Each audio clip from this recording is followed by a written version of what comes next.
screen. You could also reach us on the Discord that's on the screen. And I think we should talk about what we think Yeah. our game of the year is. Have you thought about your list? Well, it's a very short list because time is a thing. Yeah. And I'm sure you're familiar with the concept of time being a thing that you do not have to There's play. always time for games. Come on, Elisa. Busy putting together an accolades trailer. No. So there's a lot of stuff. Go back that early came in out. the year. Go back early in the year. I mean, it's really interesting because I only got a Switch in November. Okay. I think I was swayed as soon as I saw Odyssey I coming talked you out into it, didn't and Or Odyssey. it's Nintendo just, talked you into it. and all this talk about Breath of the Wild and so far in so many conversations, Breath of the Wild, is kind of coming up as game of the year. But I feel like one of my sort of kind of pet projects this year, just I think for 2017 in general, was to just find just joy and experiences that just give me pure joy.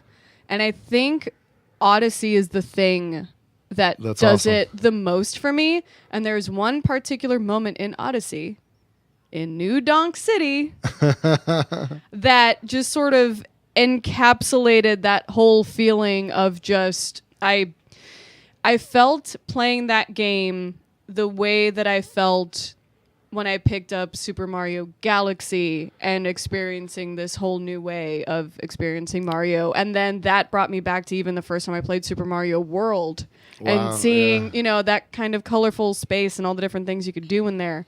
And so just because it kind of pulled at that particular heartstring, I was just, and it just does the coolest, weirdest stuff, and I'm in a world now where there's talking forks and like how I mean you can't be mad at that, and I don't know, and I think it's just the interplay of that game doing all those weird things but then having all of those callbacks to the things that made me fall in love with it in the first place, plus it being on this cool new platform, Right. where you just realize I can also have this experience on a plane, in a car, on a boat with a goat.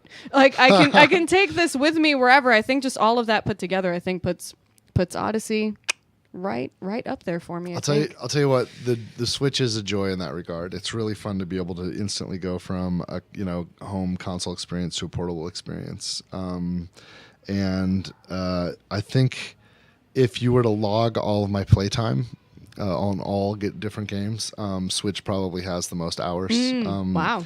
And it cheats to earn it because I'm able to take it on the road with me, and Yeah. I do travel. But it earns it. It earns every bit of it. And I'm with you. I think Odyssey is not my game of the year, but it's a contender. Yeah. Absolutely, it's such a great game, man. So I like my game of the year is also a Switch game. It is Zelda, Yeah. and it's I feel kind of shitty about that because I mean the game absolutely deserves it in every way, but I there's always this kind of part in my soul that wants to recognize the weird new crazy stuff, because I have so much respect when developers take risks and publishers take risks and try things that haven't been done before, and I feel like there's a lot of good contenders in that world. Yeah. I think Horizon turned out to Yes. be. I thought I absolutely hated the premise. I absolutely hated the premise. It's like what, you're hunting fucking robot dinosaurs? Like, this is retarded, and I hate using that word, but it just felt like a dumb premise. But the game turned out to be pretty stunning and pretty remarkable, and overcame that problem. I think the premise served the gameplay, which was pretty interesting. In virtual reality, there's a whole lot of interesting stuff that was being done, Oh. and unfortunately, I don't think there's like any like super standout, like single cohesive experience that went over the top. I mean, I can think of one. Which one? Oh, Desert Buzz. I'll tell you though, I really Game of the year. it wasn't there were some flaws with it that I think held it back, but I really enjoyed Adrift. Do you know this game?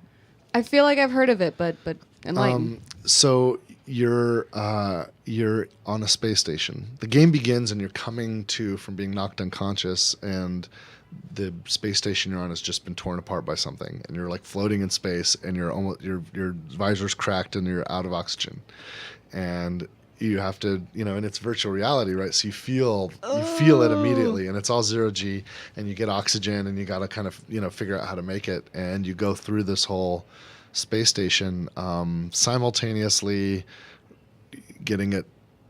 turning things back on and getting the thing going again, so you can get on one of these escape pods and get out. But you're also kind of learning what went down and learning all the characters and their stories, and it absolutely killed it on atmosphere and experience.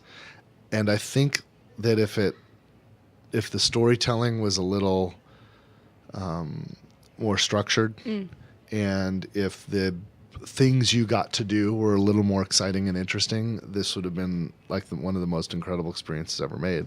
But as it already was one of the it was one of the showcase pieces for VR for me that really did something. I hear it makes some people nauseous. Oh no, that's always my worry with VR. Yeah, because you're in VR and it's 0G. So there's a lot of you have to kind of. But my brain was fine. So my brain handled it just fine. I really dug it, and I thought that was real. I recommend it if you have VR or if you're thinking about VR. Check out Adrift. Another one, by the way, for VR people out there is a game called Accounting. Have you heard of this? No, but please tell me it's about actual accounting. Not really. Oh. No. It was written by the Rick and Morty guys, and it's more of a demo than a game. I mean, there is interactivity, but it's like this sequence of shorts, and it very quickly becomes the bonkiest, craziest, nuts thing you've ever experienced. I love it. I love it so much. I keep telling everybody about it and saying if you have, and it's free. It's a free that's fantastic. VR demo game. Check it out. It's called Accounting. It's free, and it's called Accounting. It's free and it's called Accounting. I don't want to spoil you, but it is not safe for work. Oh, okay. There is mostly due to language. Let's say for our work. You end up one of the. You're going like deeper into this these virtual reality realms, and you end up in this place that's like kind of like a forest, and it's like some alien world that's foresty, and there's this little guy, this little thing, weird creature dude that comes out of this hole in this tree, and he just comes out and he's like, fuck you, man, what the fuck you, where are you, fucking, and he just starts cussing up like a hailstorm of swear. It works, but it works. If that offends you, then I've just offended you. Yeah. And in addition, this game will certainly offend you. Yeah. Also, feel free to clip that section of the podcast and turn it into your ringtone. Great. Wow. But I went with Zelda. I think it's just astonishing to me how the talent at Nintendo to deliver what they did and committing themselves to the limitations of their own platform, right? Because, I mean, I work with so many great people that if I went upstairs and said, guys, we're going to build Game of the Year, but we're going to do it on this hardware specification. Oof. Half of them would quit, and it's like, the Switch, it's basically an NVIDIA Shield, but it doesn't matter. Right? If you commit to the limitations of your platform, you can create beauty and experience, and you don't need all the memory in the world, and you don't need all the CPU cycles in the world. You can commit to what your limitations are and find a way. And it's something we have a hard time doing. We hate committing to our limitations at our studio, and it costs us, I think. But I think every game developer should look at Breath of the Wild as an example of how to do it. It's a beautiful, beautiful game, and it's so rich and so